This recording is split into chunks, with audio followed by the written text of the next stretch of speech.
आज का वीडियो कई मायने में महत्वपूर्ण, कई मायने में इम्पोर्टेंट होने वाला है। या मैं ये कहूँ एक तरह से कि आज का जो वीडियो है वो वास्तव में आरटीआई का बाप है।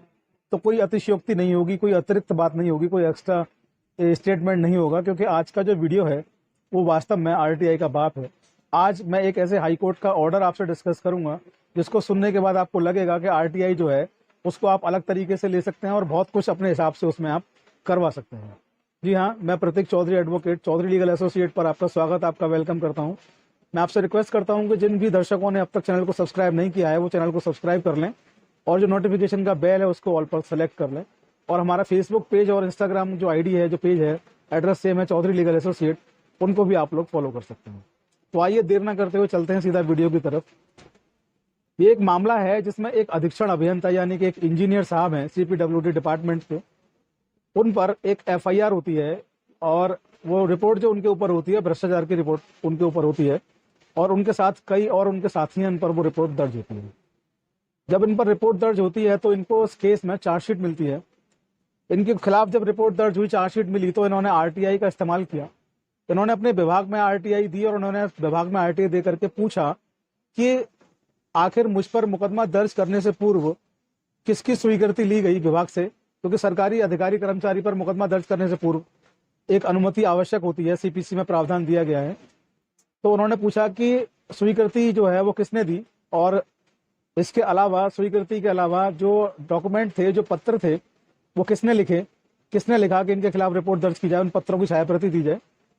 तीसरी बात कि वो जो पत्रों के अलावा जो अभियोजन जो होता है, यानी कि सरकारी वकील और जो तमाम सरकारी डिपार्टमेंट से होते हैं, यानी कि न्याय प्रक्रिया का हिस्सा होता है अभियोजन, तो अभियोजन की रिपोर्ट क्या रही, अभियोजन ने उनको दोषी माना कि नहीं माना। ऐसे ही 7 बिंदुओं पर इन्होंने आरटीआई की मांग अपने विभाग से की।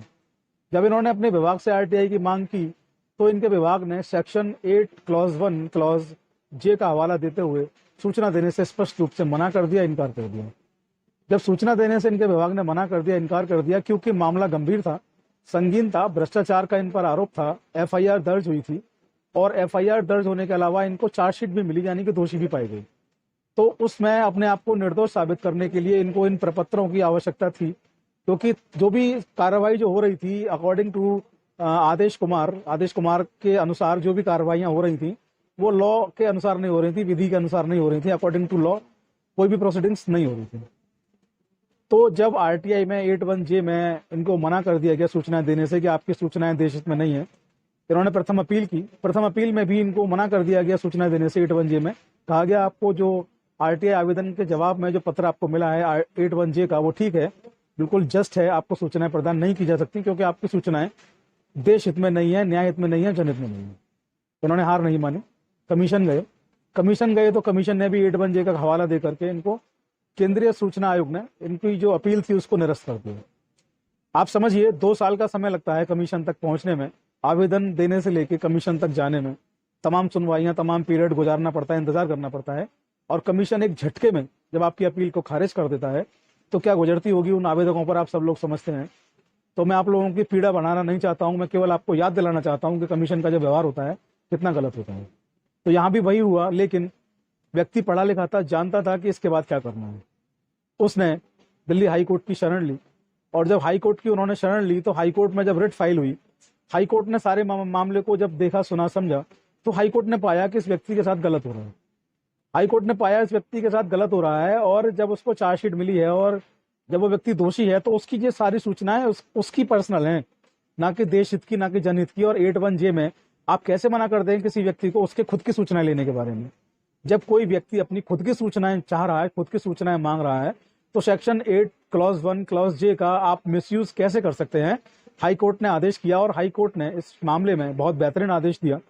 हाई कोर्ट ने केंद्रीय सूचना आयोग को ये मूल पत्रावली वापस करते हुए कहा, उनका आदेश निरस्त करते हुए कहा कि आपके आदेश को निरस्त किया जाता है और आपको पत्रावली वापस की जाती है। आप पुनः एक बार इस पत्रावली को सुनेंगे और सुनने के साथ ही संबंधित जो व्यक्ति हैं, जो आवेदक हैं, उनको सूचना प्रदान करेंगे और 81J का वायलेशन नहीं करेंगे। तो आदेश बड़ा महत्वपूर्ण, बड़ा ही काम का है। जो आज का टाइम है, आज का जो परिप्रेक्ष्य है, आप लोगों को भी इस आदेश के बारे में पता रहना चाहिए। इस आदेश के जो साइटेशंस हैं वो इस प्रकार हैं। आदेश कुमार वर्सेस भारत संघ, दिल्ली हाई कोर्ट का ये केस है सन 2014 का। आदेश बहुत महत्वपूर्ण है और मैं फिर कहना चाहूँगा कि वास्तव में ये आरटीआई का बाप है, क्योंकि आप देखिए इस केस में आरटीआई आवेदन हुआ, निरस्त कर दिया, प्रथम अपील हुई, निरस्त कर दी, सेकंड अपील हुई, कमीशन ने उसको भी निरस्त कर दिया, तब जाके हाई कोर्ट ने, दिल्ली हाई कोर्ट ने ऑर्डर किया कि इसको दोबारा सुनिए और सूचनाएं दीजिए।